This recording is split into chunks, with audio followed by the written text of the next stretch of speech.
The late afternoon sun hung low over the city of Richmond, Virginia, casting long shadows across the courthouse steps. The air was thick with the humidity of early summer, and the streets buzzed with the usual rhythm of urban life. Cars humming, pedestrians weaving through crosswalks, and the distant chatter of a city winding down for the day. Inside the courthouse, however, the atmosphere was different. It was charged, not with the energy of the streets, but with the weight of authority, the kind that could shift lives in a single moment. In courtroom 3B, a small traffic case was about to unfold, one that seemed routine on the surface but was destined to become something far more significant. Marcus Reynolds adjusted his tie as he sat at the defendant's table, his posture relaxed but attentive. At 38, Marcus was a man who carried himself with an understated confidence, the kind earned through years of navigating rooms where he was often underestimated. His dark suit was impeccably tailored, his shoes polished to a subtle shine, and his expression calm, betraying none of the irritation he felt at being here. The ticket was minor, a $150 fine for allegedly running a stop sign in a quiet residential neighborhood. Marcus knew the truth. He hadn't run the stop sign. He'd come to a full stop, signaled, and proceeded carefully. The officer who issued the ticket, however, had seemed eager to write it, his tone clipped and his eyes dismissive.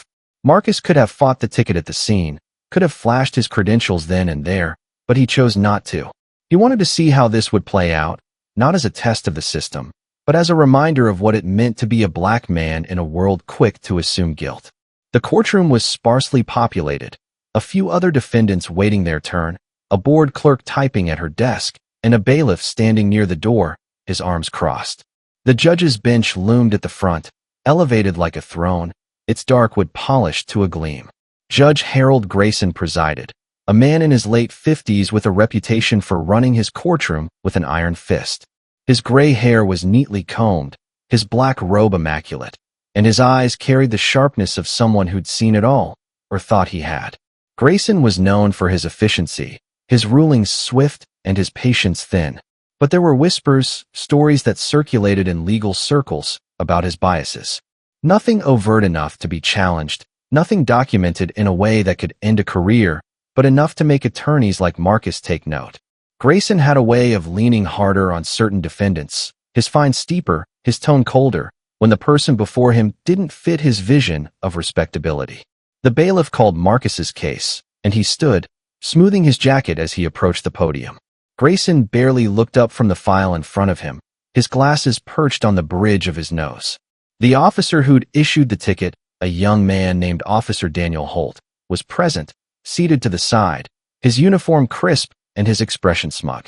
Holt had already given his testimony, a brief recounting of the alleged infraction, delivered with the confidence of someone who expected the judge to take his word as gospel. Marcus listened quietly, his hands clasped in front of him, his face unreadable. He knew the officer's account was exaggerated, but he also knew the game. This wasn't about truth, it was about perception, and Marcus was all too familiar with how perception worked in rooms like this. Grayson finally raised his eyes, peering over his glasses at Marcus. There was a flicker of something in his gaze, disdain, perhaps, or simply indifference. It was hard to tell, but Marcus felt it, the way he always did when someone sized him up and found him wanting before he'd even spoken. Grayson cleared his throat, his voice gravelly but commanding. "The officer says you ran a stop sign, Mr. Reynolds. Do you have anything to say in your defense?" The question was formal, but the tone was not. It carried an edge, a subtle challenge, as if Grayson had already made up his mind. Marcus met the judge's gaze evenly, his voice calm but firm. "Your Honor, I respectfully dispute the officer's account. I came to a complete stop at the intersection, checked both directions, and proceeded when it was safe. I believe the officer may have misinterpreted my actions." His words were measured, deliberate, the kind of response that left little room for misinterpretation. But Grayson's expression didn't soften. If anything, it hardened, his lips pressing into a thin line. "Misinterpreted," Grayson repeated, the word dripping with skepticism. He leaned back in his chair, folding his hands over the file. "So you're saying the officer, who's trained to observe these things, got it wrong?" His tone was patronizing, and Marcus caught the implication immediately. Grayson wasn't just questioning his account. He was questioning his credibility, his right to even challenge the officer's word. Marcus didn't flinch. "I'm saying, Your Honor, that I followed the law. I'm prepared to provide further details if needed." He kept his voice steady, but inside, he was cataloging every moment of this interaction. The judge's tone, the officer's smirk, the way the room seemed to tilt against him before he'd even had a chance to fully defend himself. He'd been in courtrooms like this before, not as a defendant, but as a federal prosecutor, standing on the other side of the bench, commanding respect. But today, he was just Marcus Reynolds, a name on a ticket, and Grayson was treating him like he was something less. Grayson didn't ask for further details. Instead, he glanced at Officer Holt, who gave a slight nod, as if confirming the unspoken agreement between them. The judge's eyes returned to Marcus, and he spoke with the finality of a man accustomed to having the last word. "I'm inclined to trust the officer's account, Mr. Reynolds. You'll pay the fine, $150, plus court costs. And I suggest you drive more carefully in the future." The words were delivered with a faint smirk, a subtle jab that Marcus didn't miss. It wasn't just about the fine, it was about putting him in his place. Marcus nodded, his face still composed, though his mind was racing. He could have ended it there, paid the fine, and walked away. But something in Grayson's demeanor, the casual dismissal, the assumption of guilt, the way he seemed to relish his authority, lit a spark in Marcus. This wasn't just about a traffic ticket anymore. It was about something bigger, something that had been simmering in him for years, through every sideways glance, every skeptical question, every moment when he'd had to prove he belonged. He stepped back from the podium, his movements deliberate, and returned to his seat, but he wasn't done. Not by a long shot. As the next case was called, Marcus sat quietly, his eyes fixed on Grayson. The judge moved through the docket with the same efficiency, but Marcus noticed the patterns, the harsher tones for certain defendants, the quicker rulings when the faces before him didn't match his expectations. It wasn't blatant, but it was there, woven into the fabric of Grayson's courtroom. Marcus knew he couldn't let this go. Not because of the $150 fine, but because of what it represented. He'd spent his career fighting for justice, dismantling systems that preyed on the vulnerable, and here, in this small courtroom, he saw those systems at work again. Only this time, he was the target. The courtroom hummed with the low murmur of the next case, but Marcus Reynolds was no longer listening. His mind was sharp, focused, replaying every detail of his interaction with Judge Harold Grayson. The judge's dismissive tone, the officer's smug nod, the way the fine had been delivered not as a ruling but as a lesson. These weren't isolated moments. They were part of a pattern, one Marcus had seen too many times in his career as a federal prosecutor. He'd prosecuted cases where bias tainted the system, where power was wielded not to serve justice but to reinforce hierarchies. And now, sitting in this courtroom as a defendant, he felt the weight of that system pressing against him. But Marcus wasn't just any defendant, and he wasn't about to let this moment pass. As Grayson moved through the docket, Marcus leaned forward slightly, his elbows resting on the table, his fingers steepled. He studied the judge with the precision of a man who'd spent years dismantling weak cases in court. Grayson was methodical, his rulings swift, but there was an undercurrent to his demeanor, a subtle arrogance that surfaced when he addressed certain defendants. Marcus noticed it in the way Grayson's voice sharpened when a young black woman contested a speeding ticket, or how his eyes lingered on a Latino man who struggled to explain his side of a jaywalking violation. The fines were always upheld, the explanations dismissed, and the courtroom moved on. But Marcus wasn't moving on. He was waiting, calculating, deciding how to turn this moment into something more than a footnote in his day. The session was nearing its end, and the courtroom had thinned out. Only a handful of people remained, defendants waiting for their paperwork, a couple of attorneys shuffling files, and the bailiff, who now stood near the exit, checking his watch. Grayson was preparing to adjourn when Marcus stood, his movement deliberate, drawing the attention of the room. The clerk glanced up, surprised, and the bailiff straightened, sensing a shift in the air. Grayson, who had been gathering his papers, paused, his eyes narrowing as they settled on Marcus. "Is there something else, Mr. Reynolds?" Grayson asked, his tone laced with irritation. "The fine has been issued. You can pay at the clerk's office." His words were clipped, a clear signal that he expected Marcus to fall in line and leave. But Marcus didn't move toward the exit. Instead, he took a step closer to the podium, his posture relaxed but his presence commanding in a way that hadn't been evident before. "Your Honor," Marcus said, his voice steady and clear, "I'd like to address the court before we adjourn. There's a matter that needs clarification." His words were polite, but there was an edge to them, a quiet authority that made Grayson's brow furrow. The judge leaned back in his chair, his fingers tapping the edge of his desk, a gesture that betrayed his impatience. "This isn't the time for arguments, Mr. Reynolds," Grayson replied, his voice rising slightly. "You had your chance to speak. The ruling stands." He waved a hand dismissively, as if shooing away an inconvenience. But Marcus didn't waver. He stood taller, his gaze locked on Grayson's, and the room seemed to shrink around them, the air growing heavy with anticipation. "With all due respect, Your Honor," Marcus continued, "this isn't about the ruling. It's about the process. It's about fairness. And it's about the assumptions that shaped this interaction from the moment I stepped into this courtroom." His words landed with precision, each one measured but carrying the weight of a challenge. The clerk stopped typing, her hands hovering over the keyboard. The bailiff shifted his weight, his eyes flicking between Marcus and the judge. Even Officer Holt, who had been lingering near the back, looked up, his earlier smugness replaced by a flicker of unease. Grayson's face hardened, his lips pressing into a thin line. "Assumptions?" he repeated, his tone mocking. "You're out of line, Mr. Reynolds. This courtroom operates on evidence, not feelings. If you have a complaint, file it through the proper channels. Now, sit down, or I'll hold you in contempt." The threat was clear, but it was also a miscalculation. Grayson assumed Marcus was just another defendant, someone who could be intimidated into silence. He didn't know who he was dealing with. Marcus smiled faintly, not out of amusement, but out of resolve. He reached into his jacket pocket, his movements slow and deliberate, and pulled out a slim leather wallet. "I'm not here to file a complaint, Your Honor," he said, his voice calm but piercing. "I'm here to ensure accountability. My name is Marcus Reynolds, Assistant United States Attorney for the Eastern District of Virginia." He flipped open the wallet, revealing a federal badge that gleamed under the courtroom's fluorescent lights. "And I believe we need to have a conversation about how this courtroom is being run." The room went still.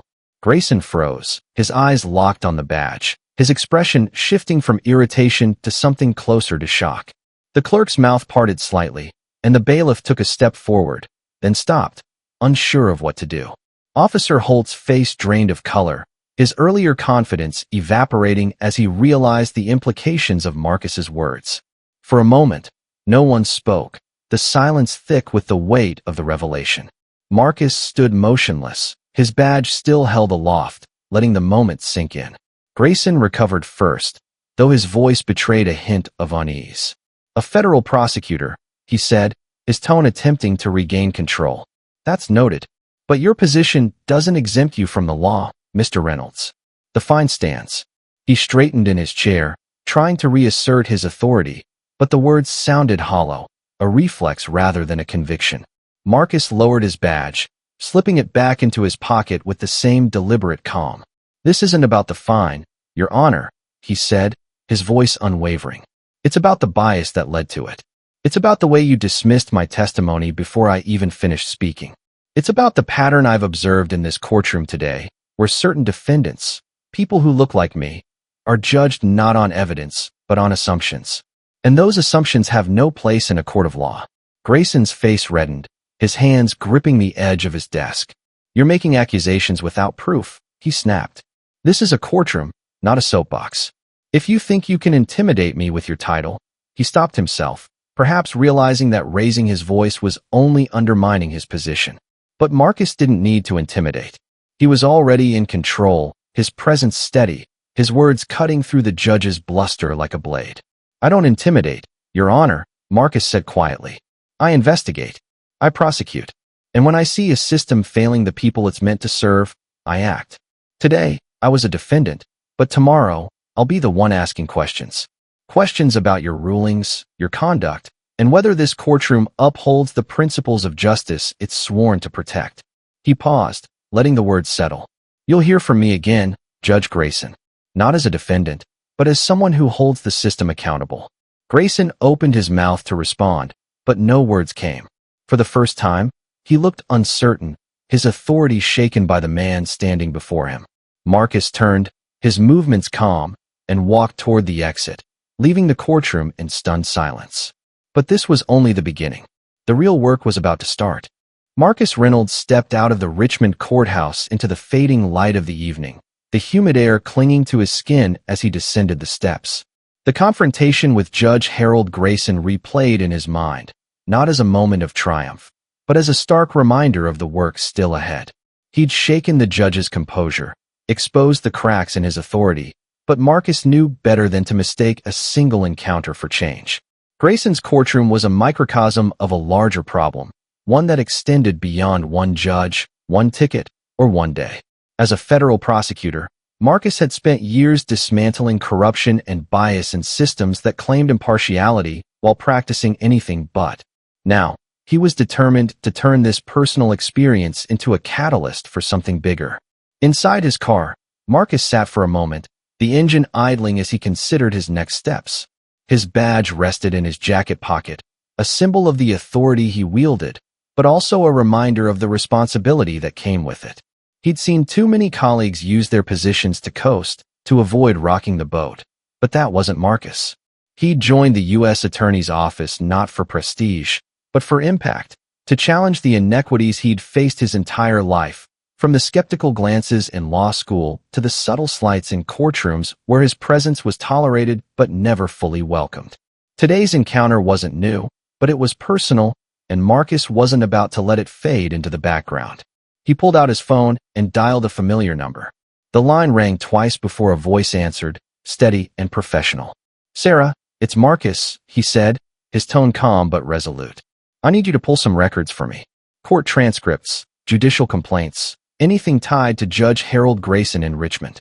Sarah Coleman, his deputy in the U.S. Attorney's Office, was meticulous and fiercely loyal, with a knack for uncovering details others overlooked. She didn't ask why. Not yet, just took down the request and promised to have something by morning. Marcus thanked her and hung up, his mind already shifting to the broader picture. Grayson wasn't an anomaly. He was a symptom, and Marcus intended to diagnose the disease. The next morning, Marcus sat at his desk in the federal building, a stack of files already accumulating beside his coffee mug. Sarah had come through, delivering a preliminary report on Grayson's judicial record. It wasn't damning on its own.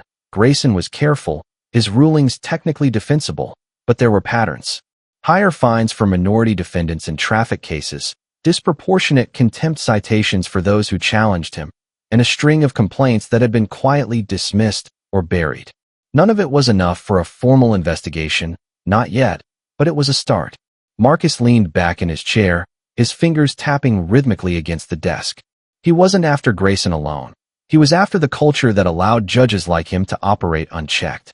His office door opened, and Sarah stepped in, her arms crossed and her expression curious.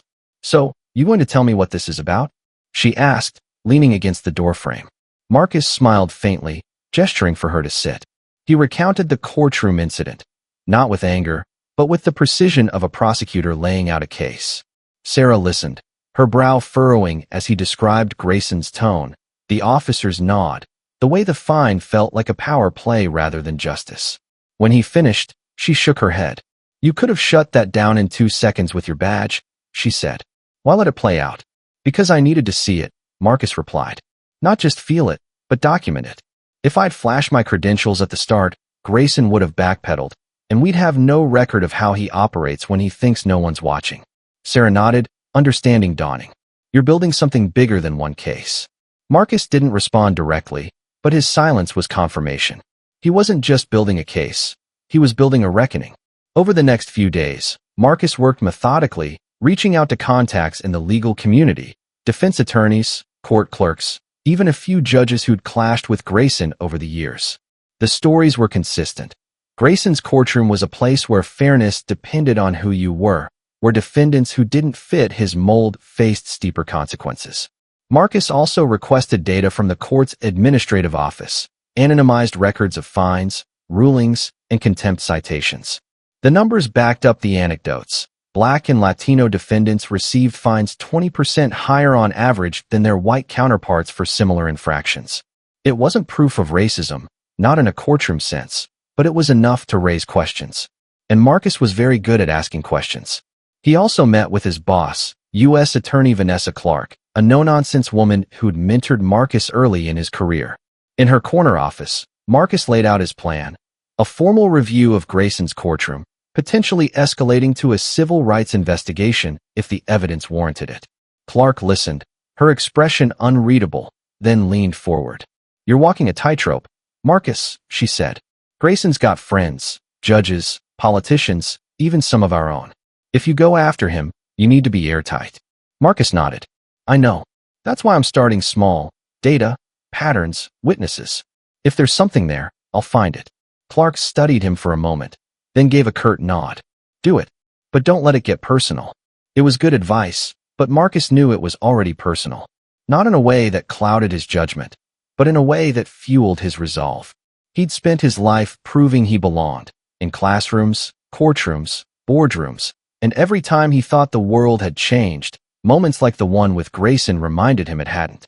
But Marcus wasn't fighting for himself alone. He was fighting for the defendants who didn't have a badge to flash, who didn't have the resources to challenge a system stacked against them. Grayson's courtroom was just the starting point. By the end of the week, Marcus had a meeting scheduled with the chief judge of the circuit, a veteran jurist named Evelyn Harper. Harper was known for her integrity, but also her caution. She didn't like rocking the boat unless the evidence was undeniable. Marcus prepared meticulously, compiling a dossier of Grayson's rulings, complaints, and the data on disparate fines. He didn't expect Harper to launch an investigation on the spot, but he needed her to see the problem, to plant the seed that Grayson's conduct warranted scrutiny. As he walked into her office, the weight of the moment settled over him. This wasn't just about one judge anymore. It was about the system that protected him, and Marcus was ready to take it on. Marcus Reynolds stood in the office of Chief Judge Evelyn Harper, the dossier on Judge Harold Grayson resting on the polished table between them. The room was quiet, save for the faint hum of traffic filtering through the window. Harper, a woman in her early 60s with a reputation for fairness, flipped through the pages, her expression unreadable. Marcus had presented his case with the precision of a seasoned prosecutor, data showing disparate fines, testimonies from attorneys who'd witnessed Grayson's bias, and a detailed account of his own courtroom experience. He didn't accuse Grayson outright of racism. He didn't need to. The numbers, the patterns, and the stories spoke for themselves. All Marcus asked was for a formal review of Grayson's conduct, a step that could lead to further scrutiny if the evidence held. Harper closed the dossier and removed her glasses, rubbing the bridge of her nose. "You've done your homework, Mr. Reynolds," she said, her voice measured. "But you know how this works. Allegations like these, against a sitting judge, no less, require more than patterns. They require proof. Irrefutable proof." Marcus nodded, expecting the caution.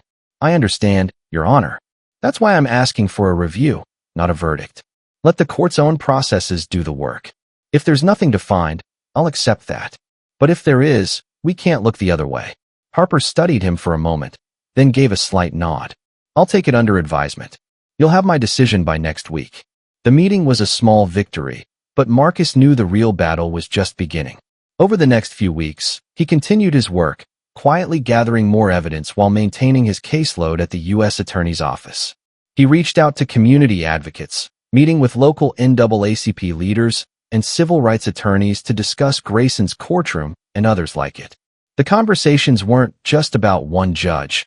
They were about a system that allowed bias to flourish under the guise of impartiality. Marcus also requested additional court records, cross-referencing Grayson's rulings with demographic data. The disparities grew clearer with every report, painting a picture of a courtroom where justice was unevenly applied. A week later, Harper called Marcus back to her office. She'd approved a limited review of Grayson's conduct, to be conducted by an independent panel of judges and overseen by the circuit's judicial council. It wasn't a full investigation, but it was a start, and Marcus knew how to leverage an opening. He thanked Harper and returned to his office, where Sarah was waiting with a stack of new documents, transcripts of Grayson's recent cases, flagged for inconsistencies. "You're not letting this go, are you?" she asked, half smiling. Marcus shook his head. Not until it's done. The review process moved slowly, as judicial matters often did, but it gained traction. The panel interviewed court staff, defendants, and attorneys, and Marcus provided supplemental evidence when requested. Word of the review spread, and Grayson's name began appearing in local news outlets, framed cautiously as under scrutiny for alleged bias. The judge, for his part, maintained a public silence, but Marcus heard through contacts that Grayson was rattled, his once confident demeanor replaced by defensiveness in private. The pressure was mounting, and Marcus knew it was only a matter of time before the system had to reckon with itself. For months after the courtroom incident, the Judicial Council released its findings. The report wasn't a complete condemnation, but it was damning enough. Grayson's courtroom showed statistically significant disparities in outcomes for minority defendants, and his conduct raised concerns about impartiality. The council recommended mandatory bias training, a temporary suspension of Grayson's docket, and a follow-up review in 6 months. It wasn't the full accountability Marcus had hoped for, but it was a crack in the foundation, a signal that even powerful figures weren't untouchable. Grayson's suspension became a local headline, sparking debates about judicial reform. Marcus didn't attend the press conferences or seek the spotlight. He let the work speak for itself. But he did agree to speak at a community forum organized by civil rights groups, where he stood before a packed auditorium of residents, activists, and a few wary police officers. His message was clear, delivered with the same calm resolve he'd shown in Grayson's courtroom. Justice isn't a privilege, it's a right. And when the system fails to deliver it, we don't just complain, we act. We demand better, not just for ourselves, but for everyone who steps into a courtroom expecting fairness. The applause was loud, but Marcus didn't linger in it. He knew change was incremental, a marathon rather than a sprint. Grayson's suspension was a step, but the deeper work, reforming training, rewriting protocols, addressing the culture that shielded biased judges, would take years. Marcus was ready for it. He'd faced skepticism his entire career, from law school classmates who doubted his place to colleagues who questioned his ambition. Each time, he'd responded not with anger, but with results. This was no different. In the weeks that followed, Marcus met with U.S. Attorney Clark again, proposing a task force to monitor judicial conduct across the district. Clark, impressed by his tenacity, greenlit the idea, giving Marcus a platform to expand his efforts. He also received a call from Judge Harper, who quietly thanked him for pushing the issue. "You've made some enemies," she said, "but rosin's a little like poking a bear." Marcus didn't respond, but the words hung in the air, a reminder that real change came at a cost. But for Marcus, it was worth it. He thought of the defendants who'd faced Grayson's gavel, the ones who'd paid fines they couldn't afford, who'd been silenced by a system that didn't see them. For them, he'd keep pushing, keep challenging, keep holding the system to the standard it claimed to uphold. As he drove home that evening, the Richmond skyline glowing against the dusk, Marcus felt a quiet resolve. The $150 fine was a distant memory, but its lesson wasn't. It had reminded him why he did this work, not for recognition, but for the chance to build a world where justice wasn't just a word, but a reality. The road ahead was long, but Marcus was ready. He'd started a conversation, one that would echo far beyond one courtroom, and he wasn't about to stop now.